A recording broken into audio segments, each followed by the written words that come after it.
Hello, good evening. As always, I always have to ask, how are you guys doing today? For those who are part of the book club, you pretty well already know most of the answer, but I'll go ahead and catch you guys up.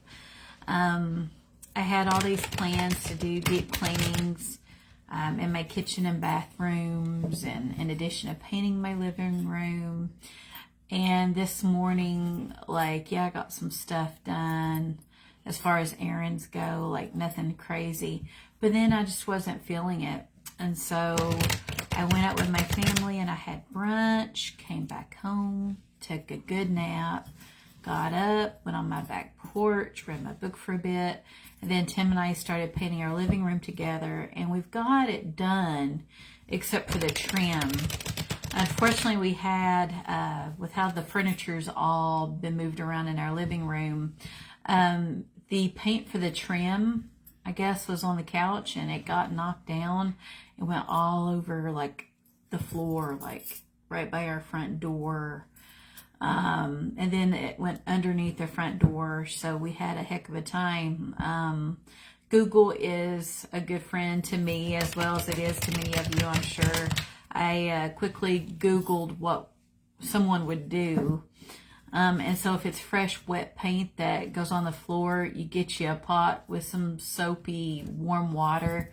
And then you go from, say, the outside of where the paint is, and you work your way to the inside, which makes sense. You wouldn't want to spread it going in to out.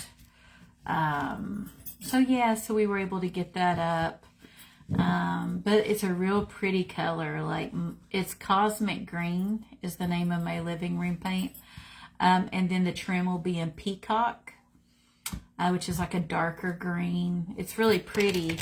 I snagged some pictures on sale yesterday at Hobby Lobby that are Mandalorian themed to complement what I already have in my living room of this little guy, of Grogu.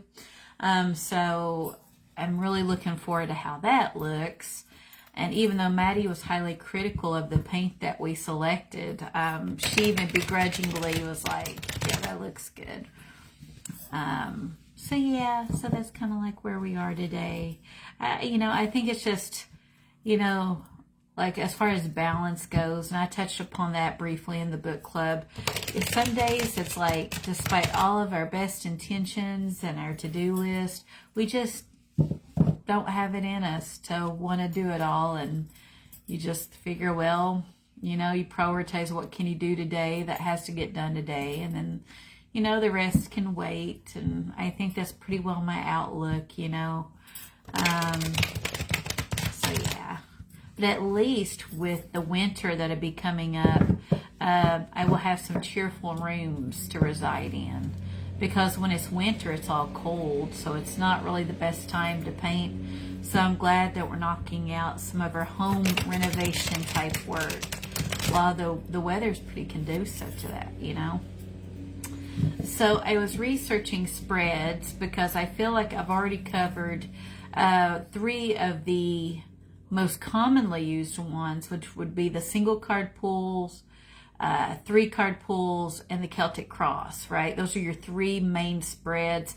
And of course, if you're new to the group or you miss those go lives, don't sweat it. Go onto YouTube and Google Mountain Crow Tarot. You will find my YouTube channel, and it's got all the tarot teaching moments, and they're all categorized based on spreads, major or minor arcana, the suits. And I've got my trip coming up next month to Salem with a good friend of mine. And I will be posting stuff in our group with that, so that I could share that experience with you guys. And of course, stay in touch. And I may even do a group reading from Salem, from all that awesome energy from Salem. So we'll see how that weekend progresses, but I'm definitely going to include you guys on the trip.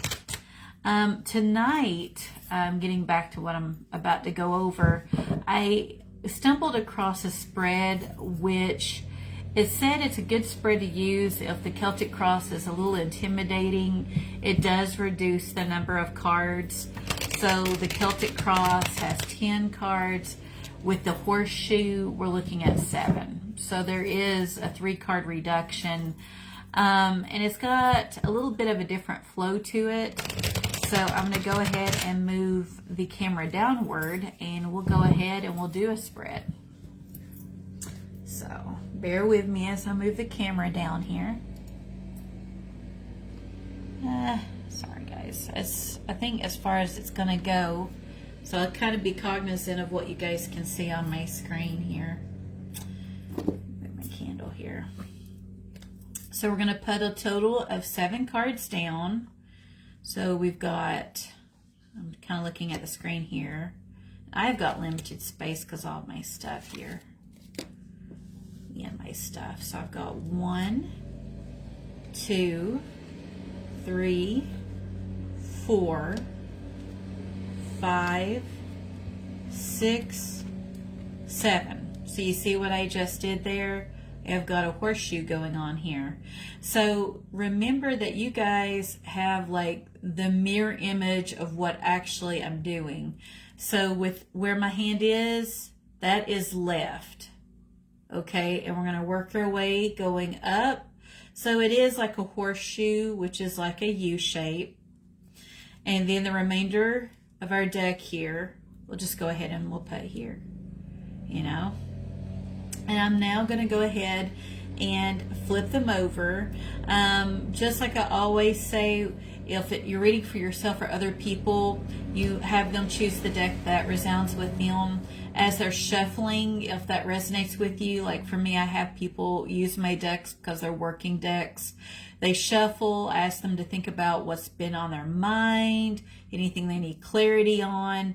For the most part, it's generally open-ended. I am rarely told like specific questions. A lot of people generally do it for fun, but some do want direction on things. So yeah, and then once they're done, they give you back the deck, and then you do whatever spread you're doing. So now we're going to go ahead and we're going to turn all of them over.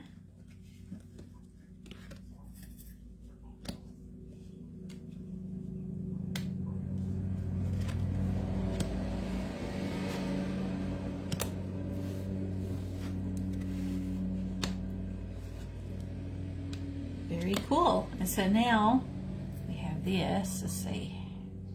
And I'll still hold them up because I realize that my screen, you may not see everything the way that I see it, you know. So we're going to start over from our left, and we're going to talk about the past, because you know how our past usually, you know, we carry things with us, and it does influence, say, present day. So the past would be the King of Wands. So this shows somebody, and he's been appearing a lot in our group this week, honestly. This energy is very confident, sexy. You got that fiery energy, very much accomplished, in control, very logical, calculated. That's the kind of energy we have here. We also have it to where it's like that full circle energy, where if someone is embodying this energy, they are very well accomplished, especially with matters of career. It could be their own small businesses. It could be worky work, hobbies. So this shows that in the past, somebody was very much accomplished and very proud of that. Like they worked hard to obtain this type of energy, right? And they were able to sit and enjoy it. Now, going forward into the present, we have the Ten of Cups, which does reflect a happy family. And you see that beautiful rainbow with all the cups and that big, beautiful blue sky and with the home. So from working hard in the past and getting really good at what they did, because we're pretending I'm reading for somebody else, they were able to sustain a really good life for themselves and their family, right? Which is a really cool thing. Now, there are circumstances that are coming up in the days or weeks, which would be the third card going down, which would be considered, you could see it as future. As far as the influences that are coming up, to these three will influence the action that we're about to go over next, which the actions are fourth card. With this third card, we're looking at the Nine of Wands. So it makes sense that we have somebody where in the past, again, very accomplished after working very hard on their craft or their career, and they established that home life, that here they're feeling it at this point. You see how very beat up looking that this gentleman looks, and how there's like a bit of a wall built up here, right? So all these are firmly in the ground. These wands are. They make a bit of a fence off from the rest of the world, and very much clinging to this ninth one here, right? So this really very much, it can reflect somebody that's a bit on guard, defensive. Again, we've got exhaustion in play from having worked so hard, right, to afford this type of life. So these three cards go into leading toward the action that must be taken based on the current circumstances and decisions that were made. So now, because of where we are looking at a Two of Wands, where then this person is having to analyze. They basically theoretically got the world in their hands, and they're thinking about taking that forward momentum and leaving the comforts of home, which would be this castle, to venture out into the unknown, into the world, and maybe try something new, career-wise, hobby-wise, especially. Really, we're talking like the creative endeavors when we're talking about that wand energy, you know. So that is the action that we're currently seeing based on our influences so far that lead up to this action. Now, the remaining three cards that make up our horseshoe provide us insight into the action. Okay, so that would be the 5th, 6th, and 7th cards. So the 5th card is others, and how they come into play with our Two of Wands. So we have Lover's energy. So it's very much possible that these relationships that we have here, okay, which would be in our present, come into play with this decision, because somebody may, if they have to move or switch careers, they're leaving, say, possibly their work colleagues that they've really grown accustomed to working with. They might have to relocate out of their area or state, you know, and just to kind of get away from that comfort level, which again is taking something from them. There's a cost. So that's what I see when it comes to the lovers, you know. And then we're looking at obstacles. So we had action here, others, obstacles, which would be our 6th card, which would be the Three of Swords, which generally, like many of us know, can mean lies, deceit, truths not being known, but then they're brought to light. This is hard on the heart, right? So an obstacle would probably be for the person that you would be reading for, or yourself if you're doing this on yourself, that this would result in some heartache for that person or others that are very much reflected here in our Ten of Cups and the Lovers. We've got other people in play here. That, and again, leaving the comfort and safety of, say, home to do something new, which is what the action is that we're considering with this reading. And then with the overall outcome, which is your 7th card, we are looking at 10 of Pentacles. So we're seeing that at the end of all this, based on present circumstances, that there can be comfort to be had. This could even be that somebody maintains their current support system as far as their family and friends, on that, all that good stuff. It could also mean they'll meet new people along the way, which will add to that. And that would be in itself a very good thing, to where then money wouldn't even be a concern at that point as an outcome from taking that risk, from thinking about going into something new that would be less taxing and less exhausting on the person. They could potentially have a very much better life here, right? So that is one way of doing this horseshoe. And I've pointed it out in other Go Lives, and I see the honors here. Good evening, Honor. If you do pull any clarifiers, you limit it to one card. Okay. So that's why you keep your deck, you know, after you had like done your spread, you're going to keep your deck available. Let's say if the person wants clarification about the Three of Swords. They'll be like, you know, what you're telling me makes sense. You know, I've been thinking about relocating, maybe being promoted in my career, and I don't know if I want to do that because work already exhausts me. But they'll be like, you know, this kind of is a concern for me. You know, they'll be like, I feel like my family has my back, and so do my friends. I need more insight as to what this pain might be with the Three of Swords. And so I would ask the cards here to provide us more clarity and insight for the querent regarding the Three of Swords. I would pull the card, and I would have the Five of Cups as a clarifier. So we know that with the Five of Cups, there's a loss, there's conflict, and that's with any of the suits in tarot when we get a 5.